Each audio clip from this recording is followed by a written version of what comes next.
आज हम लोग बात करेंगे किडनी के मरीज का। किडनी का मरीज जो डायलिसिस कराते हैं और ट्रांसप्लांट कराते हैं, ट्रांसप्लांट के बारे में बहुत सारा कन्फ्यूजन सब जगह है कि ट्रांसप्लांट एक फाइनल इलाज है, ट्रांसप्लांट होने से आदमी को भविष्य में कोई दिक्कत नहीं होता है। ये प्रायः लोग ऐसा समझते हैं, लेकिन मैंने देखा है अभी तक के प्रैक्टिस में पिछले 10 साल में मैंने जिसको जिसको ट्रांसप्लांट कराते देखा, उसकी लाइफ 2-3 साल से ज़्यादा नहीं चली।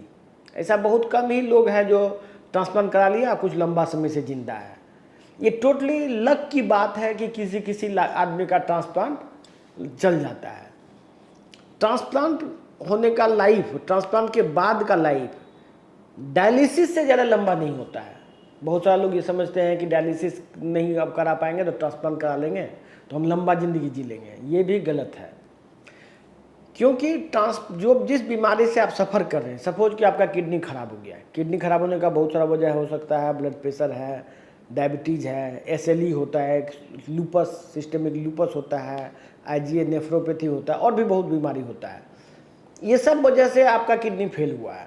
तो यदि आपके अंदर ये सब बीमारी ऑलरेडी है, इसके बाद आप ट्रांसप्लांट करा लिए, तो जिस वजह से आपका पहले वाला किडनी खराब हुआ, वो वजह तो आपके बॉडी में पहले से है। तो अब वो नया किडनी जो ट्रांसप्लांट हुआ वो जल्दी से और फेल हो जाएगा।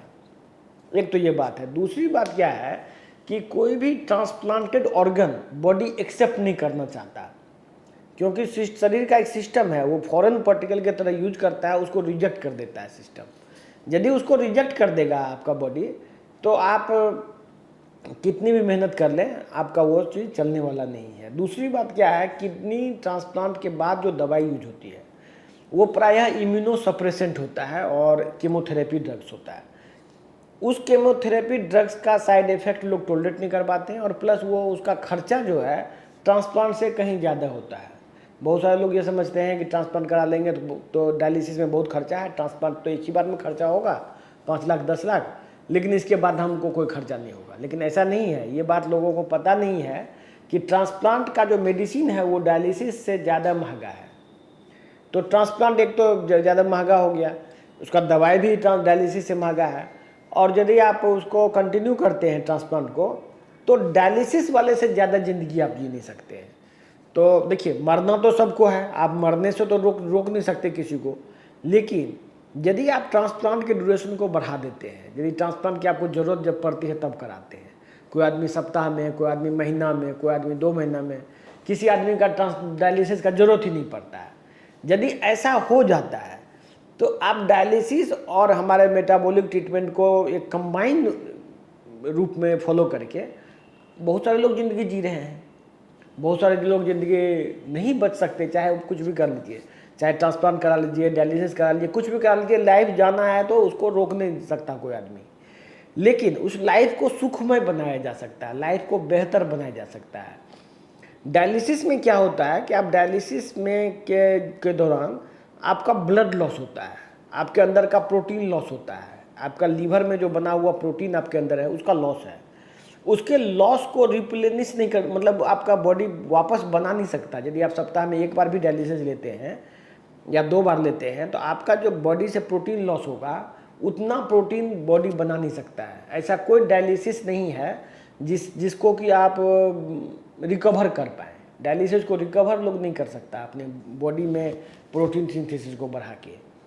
इसीलिए जब डायलिसिस का ज़रूरत पड़े, जब आपको दम फूलने लगे, आपको लगे कि डायलिसिस के बिना मेरा काम नहीं चलेगा, तभी डायलिसिस कराएं, और बाकी समय में मेटाबॉलिक उपचार को फॉलो करें। मेटाबॉलिक उपचार में क्या होता है कि टॉक्सिन शरीर से निकालने के बहुत तरीके होते हैं। जैसे टॉक्सिन निकालने के, यदि शरीर में एक हुआ पेशाब के थ्रू टॉक्सिन निकालना, कुछ मेडिसिन होता है बॉडी को डिटॉक्सिफाई कर सकता है विदाउट हेल्प ऑफ किडनी का यूज किए बिना शरीर को डिटॉक्सिफाई कर सकता है थ्रू लेट्रिन, स्टूल पास करा के। तो उससे आपका बहुत हद तक डिटॉक्स हो जाता है बॉडी, और किडनी का वर्कलोड घट जाता है। किडनी फेल्योर में सिर्फ ऑटो इम्यूनिटी का जो इम्यून कॉम्प्लेक्स है वो वहाँ पर जमा है, धीरे धीरे उसको भी घटाया जा सकता है। मतलब इम्यून कॉम्प्लेक्स जो वहाँ जमा हो गया है वो वापस ब्लड में एब्जॉर्ब करने का भी एक प्रोसेस बनाया गया है नेचुरोपैथी में और मेटाबॉलिक उपचार में, जिससे कि वो धीरे धीरे एब्जॉर्ब हो सकता है। तो ऐसे में बहुत लोग पूर्णतः रिकवर हो जाते हैं। जैसे हमारे पास बहुत सारे मरीज हैं जो बिल्कुल रिकवर हो गए इस बीमारी से। लेकिन ऐसे इसका मतलब ये नहीं है कि हम लोग भगवान हैं और हम हर एक आदमी को ठीक कर देंगे और हर एक ठीक हो जाएगा। नहीं, हर एक ठीक नहीं होगा। जो आदमी प्रॉपर मेथड से हमारे प्रोटोकॉल को फॉलो करता है, उसमें से बहुत लोग इस बीमारी से पूर्णतः ठीक होने की उम्मीद रख सकते हैं। तो आपने क्या देखा कि ट्रांसप्लांट एक सक्सेसफुल प्रोसीजर नहीं है।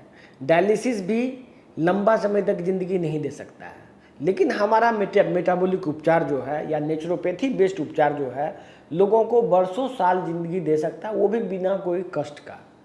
तो इसीलिए मेटाबॉलिक उपचार या नेचुरोपैथिक उपचार किडनी फेलियर का अभी तक का सबसे उत्तम उपचार है। आप लोगों को वेलकम है। किडनी के मरीज को निराश होने की कोई ज़रूरत नहीं है। आप यहाँ आएँ और उपचार लेके देखें, आपके जीवन में एकदम सकारात्मक बदलाव आएगा और आप अच्छा ज़िंदगी जी पाएंगे और बिना कष्ट का ज़िंदगी जिएंगे। धन्यवाद।